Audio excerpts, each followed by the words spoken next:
இப்புண்ணிய கஷேத்திரத்தில் மாட்சிமை தங்கிய மேலான சிம்மாசனத்தில் கிருபாசனம் கொண்டு எழுந்தருளி இருக்கிற புனித அந்தோணியாரே, பரிசுத்தத்தனம் விளங்கும் லீலியே, விலை மதிக்கப்படாத மாணிக்கமே, பரலோக பூலோக காவலரே, கஸ்தி துன்பப்படுகிறவர்களுக்கு பரம சஞ்சீவியானவரே,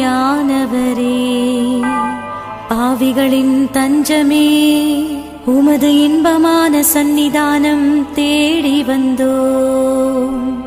உமது திருமுக மண்டலத்தை அன்னார்ந்து பார்த்து உம்மை கெஞ்சி மன்றாடுகிறோம். மகா சிரவணம் பொருந்திய புனித அந்தோணியாரே, சூரத்தனம் உள்ள மேய்ப்பரே,